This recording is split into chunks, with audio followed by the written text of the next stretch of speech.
കുഞ്ഞുമായ ഒരു അമ്മ ഉൾപ്പെടെ വരുന്നുണ്ട്. ഒരു കുഞ്ഞുമായ ഒരു അമ്മ ഉൾപ്പെടെ വരുന്നുണ്ട്. അതാ ഒരുപാട് ആളുകൾ വരുന്നുണ്ട്. രക്ഷിതാക്കളാണോ, കുഞ്ഞുങ്ങളെ കൂട്ടിക്കൊണ്ടു പോകുന്നതിന് വന്നതാണോ, ഈ അടിയെല്ലാം കണ്ട് ഭയന്ന് വന്നതാണോ? ഒരു ചേച്ചി അവിടെ കരയുന്നത് കാണാം. ഞങ്ങളുടെ കുഞ്ഞുങ്ങളെ ഞങ്ങൾക്ക് വിട്ടുകിട്ടണം. ഞങ്ങളുടെ കുഞ്ഞുങ്ങളുടെ സേഫ്റ്റി ഞങ്ങൾക്ക് നോക്കണം. ഞങ്ങളുടെ കുഞ്ഞുങ്ങളെ ഞങ്ങൾക്ക് വേണം. ഏത് ക്ലാസ്സിലാന്ന് പോലും ഞങ്ങൾക്ക് അറിയത്തില്ല. ഞങ്ങൾക്ക് ഞങ്ങളുടെ കുഞ്ഞുങ്ങളെ വേണം. ചേട്ടാ, ഇവിടെ UDF അധികം ഇടിച്ചു കയറിയൊക്കെ ചെയ്ത് ആ ചോറ് വരെ കുഞ്ഞുങ്ങളുടെ അടുത്ത് കളഞ്ഞിരിക്കുകയാണ്. ആ പിള്ളേരെ വിടണം. ഞങ്ങളിവിടുത്തെ CPI ലോക്കൽ കമ്മിറ്റി സെക്രട്ടറിയാണ് ഹരിപ്പാടിൻ്റെ. അവരെ വിടാനുള്ള രക്ഷകർത്താക്കളും മറ്റ് പാർട്ടി ആൾക്കാരും ഒക്കെയാണ് ഇവിടെ എത്തുന്നത്. ഞാൻ എൻ്റെ കുഞ്ഞിനെ രാവിലെ എൻ്റെ കുഞ്ഞിനെ കെട്ടിപ്പിടിച്ചാ വന്നത്. ഈ പാർട്ടിക്കാർ ഇത് അഹങ്കാരമാണ്. ഈ പാർട്ടിക്കാരിൽ എവിടെ ആയിരുന്നു?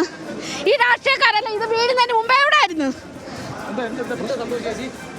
വീടിൽ മേൽക്കൂര ഇടിഞ്ഞ് വീഴുന്നതിനേക്കാൾ വലിയ സംഭവ വികാസങ്ങളാണ് ഇവിടെ നടന്നുകൊണ്ടിരിക്കുന്നത്. ഈ പാത്രമെറിയലിലും അല്ലെങ്കിൽ കസേര എറിയലിലും ഒക്കെ കുട്ടികളുടെ ദേഹത്തേക്ക് പതിച്ചിരുന്നെങ്കിൽ എന്ത് സംഭവിക്കുമായിരുന്നു എന്ന ചോദ്യമാണ് ഈ രക്ഷകർത്താക്കളടക്കം ഉന്നയിക്കുന്നത്. ഉറപ്പായും അവരുടെ ആശങ്കയ്ക്ക് അടിസ്ഥാനമുണ്ട് അനുരാഗ്. വളരെ പ്രധാനപ്പെട്ട ഗുരുതരമായ സാഹചര്യം ഇപ്പോഴും അവിടെ വിരലിൽ എണ്ണിയാൽ ഒതുങ്ങുന്ന പോലീസുകാർ മാത്രമേ ഉള്ളൂ. അവിടുന്ന് ആരെയും മാറ്റാൻ പോലീസുകാർ തയ്യാറാകുന്നില്ല. പോലീസ് നിഷ്ക്രിയമായി നോക്കി നിൽക്കുകയാണ് എന്നുള്ളതാണ് ഏറ്റവും പ്രധാനപ്പെട്ട കാര്യം.